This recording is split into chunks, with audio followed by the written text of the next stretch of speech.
বলতেন আসাদুহুম ফি আমরিল্লাহি উমর, আমার দ্বীনের ব্যাপারে সবচেয়ে কঠোর ওমর। বিশ্বনবী বলতেন আমার পরে কোনো নবী নাই, কোনো রাসূল নাই, তবে আমার পরে যদি কেউ নবী হতো আমার ওমর নবী হয়ে যেত। লা নবিয়্যা বা'দি ওয়ালা রাসূল, আমার পরে রাসূল নাই, কোনো নবী নাই, তবে লাউ কানা বা'দি নবিয়্যুন লাকানা উমর।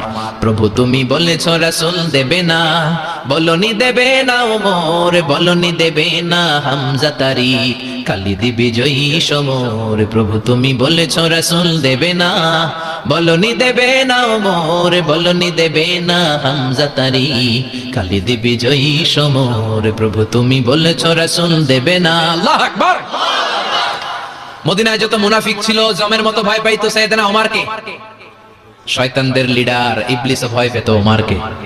বিশ্বনবী বলেন ওয়াল্লাযী নাফসি বিয়াদিহি, ওমর ওই সত্তার কসম যেই সত্তার হাতে আমার আত্মা, মা লাকিয়াকা শাইতানু সালিকান ফাজ্জান ইল্লা সালাকা ফাজ্জান গায়রা ফাজ্জিক।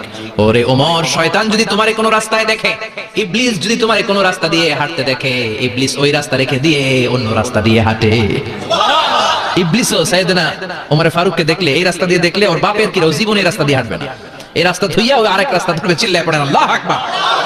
কাফেররা ভয় পেত, মুনাফিকরা ভয় পেত, শয়তান ভয় পেত, এমনকি বিশ্বনবীর বিবিরাও ভয় পেত। সুবহানাল্লাহ পড়েন। বিশ্বনবীর বিবিরা বিশ্বনবীরে ধরলেন আমার এইটা কিনা দেন, ওইটা দেন। বিশ্বনবী কয় টাকা নাই, ক্ষমতা নাই, সামর্থ্য নাই, বেশি কথা কইলে তালাক নিয়ে যাও, তোমাদের চেয়েও সুন্দরী অনেক সতী সাধবী নারী আল্লাহ ব্যবস্থা করে দিবে। বিবিরা মাঝে মাঝে খুনসুটি করতো, নবীরে ধরতো, এটা নাই ওইটা নাই, এটা দেন। একবার সব বিবিরা টাইট করে ধরছে, ও নবী আয়েশার ঘরে যেদিন থাকেন সাহাবারা বেশি হাদিয়া পাঠায় কেন, আমাদের ঘরে যেদিন থাকেন পাঠায় না কেন? কালকে জুমার নামাজের পরে ঘোষণা দিবেন সবার ঘরে সমান সমান হাদিয়া। নবী কয় আমি হাইতান্ন। ও মিয়া কে হাদিয়া দিবে, কটুক দিবে, এটা কি ইমাম সাহেবের কাজ? ইমাম সাহেবের বাসায় কে কোন দিন কি খাওয়াবে, কি গিফট দিবে, এটা তো কে যে গিফট দিবে তার ব্যাপার। বিশ্বনবী বললেন আবু বকরকে সবাই ভালোবাসে, তাই আবু বকরের মেয়ের ঘরে যেদিন আমার ডেট পরে থাকার সময় ওই দিন হয়তো বেশি হাদিয়া পাঠায়, তোমাদের ঘরে পাঠায় না, আমার বলার কোনো সুযোগ। বিবিরা কয় না আপনারে বলতেই হবে। নবী কয় আমি পারবো না, বিবিরা কয় পারবেন। ইন দ্য মিন টাইম দরজার উপর থেকে কে যেন সালাম দিল, আসসালামু আলাইকুম ওয়া রাহমাতুল্লাহ। বিশ্বনবী বললেন ওয়া আলাইকুম আসসালাম। বিশ্বনবী বুঝতে পারলেন সালামটা আমার ওমরের সালাম। বিশ্বনবী সালামের উত্তর দিয়ে বিবিদের দিকে তাকায় দেখে একটা বিবি ওর সামনে নাই, সব উধাও, ভ্যানিশ হয়ে গেছে। ওই যে ওমর, সুবহানাল্লাহ পড়বেন না? এই জন্য ওমরকে শয়তানও ভয় পেত। আমাদের বাচ্চাদেরকে, আমার মেয়ে একটা মাত্র মেয়ে, খাইতে চায় না, শুধু আমার মেয়ে না, অধিকাংশ বাচ্চাদের এই অবস্থা। ওরা আম্মু দিক দিয়ে খাওয়ায়, আবার দৌড় দেয়, আবার আমি খাওয়াই, আবার কান্নাকাটি করে, বলে গল্প শোনাও, তাইলে খাবো। এখন গল্প শোনাইলেও খায় না। বর্তমান সময়ের ছেলে মেয়েগুলো এরকম, এত জ্বালাতন করে, খেতে চায় না তো বলতে হয় বাঘ আসবে বাঘ, সিংহ আসবে সিংহ, সিংহ মামা আসবে, ঘুমাও ঘুমাও, এগুলো আমরা বলি না? বড় দোষী তো আপনারা কি বলেন? বাচ্চা যদি না ঘুমায়, না খাইতে চায়, এগুলাই তো বলে। বাঘ আসবে, বিড়াল আসবে। মদিনাতে ওমরে ফারুক যখন খলিফা, মদিনার কোন বাচ্চারা যদি না খেতে চাইতো, না ঘুমাইতে চাইতো, মদিনার মায়েরা বলতো তাড়াতাড়ি ঘুমাও, ওই যে ওমর আসতেছে, ওমর। আল্লাহু আকবার। কি শাসক ছিলেন সাইয়েদনা ওমর! সবাই সমান, উনার বিধান, উনার রীতি সবার জন্য সমান।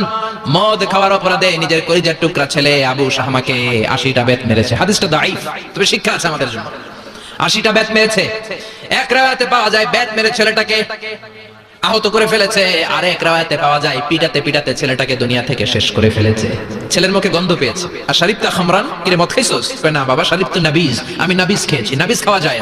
নাবিজ হচ্ছে রাত্রিবেলা আরবরা দুধের মধ্যে শক্ত খুরমা ছেড়ে দেয়।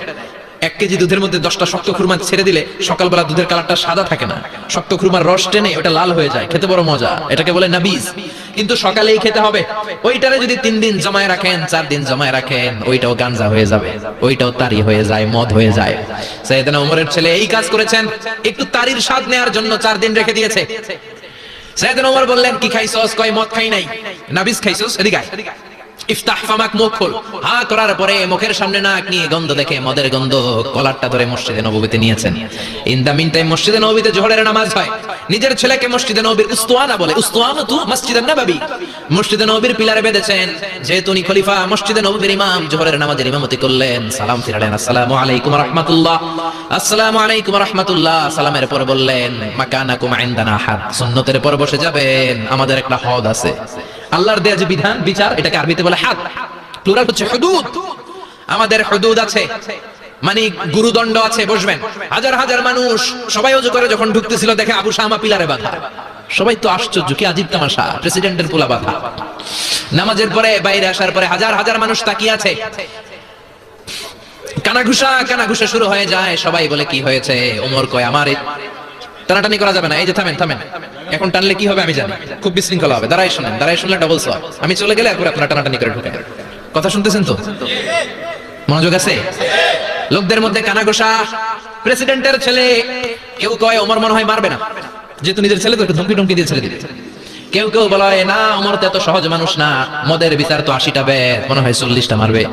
কেউ কয় না, 80টাই মারবে। ওমর চেয়ারে বসে জল্লাদরে ডাকলেন, বললেন ইবদা বিসমিল্লাহ, নে চাবুক শুরু কর। বাইতুল মাল থেকে শক্ত সাইজের একটা চাবুক আনবি।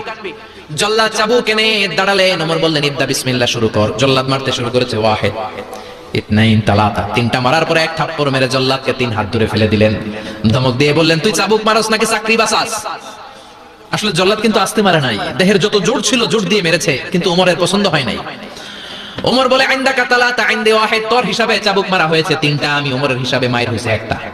চাবুক আমার হাতে দে, আমি 2 নাম্বার থেকে শুরু করি। ওমরে ফারুক 2 নাম্বার শুরু করলেন। 2, 3 এক একটা চাবুক মারে, ছুপ করে চামড়া ছিলে, রক্তগুলো মসজিদে নববীর বারান্দার পিলারের মধ্যে লাগে। ওমরের যে শক্তিশালী দ্বিতীয় কোনো পুরুষ মদিনার জমিনে ছিল নাকি? ওমরের হাতের মাইর।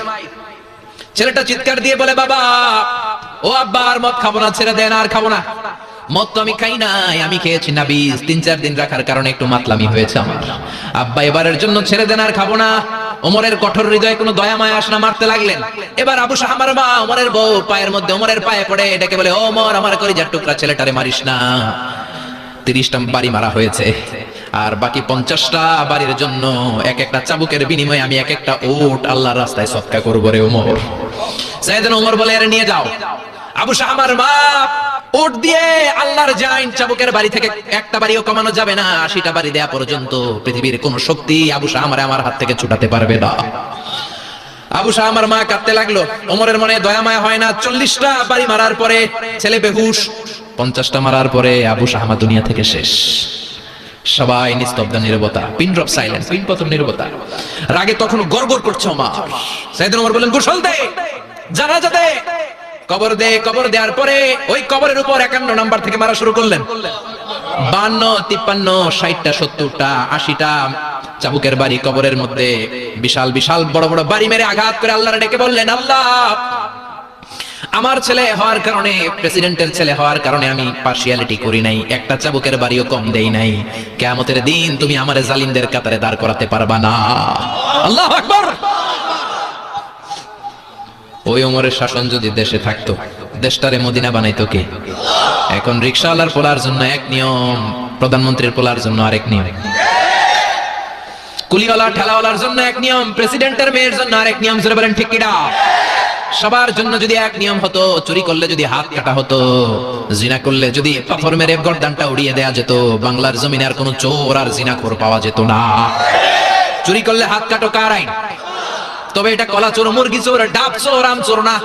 যেই চোরগুলো একটা কলমের সিগনেচারের খোঁচায় দেশের 1000 কোটি টাকা মেরে দেয়, ওই চোরদের হাত আগে কাটতে হবে। যেরকম টিকিরা এক কলমের খোঁচায় শেয়ার বাজার খাইয়া ফেলায়, হলমার্ক খাইয়া ফেলায়, দেশের টাকা সুইজারল্যান্ডে পাঠায়, ওই চোরগুলার হাত ধরে বলেন ঠিক কিনা? এজন্য বিশ্বনবী বলতেন আসাদুহুম ফি আমরিল্লাহি উমর। আল্লাহর দ্বীন বাস্তবায়নে সবচেয়ে কঠোর সাহাবী ছিলেন ওমর। আবু বকর ছিলেন নরম, ওমরের মেজাজকে গরম বানাইছে কে? এই জন্য ইসলামের মধ্যে যেমনি সহনশীলতা আছে, আবার ইসলামের মধ্যে বিদ্রোহ আছে না নাই?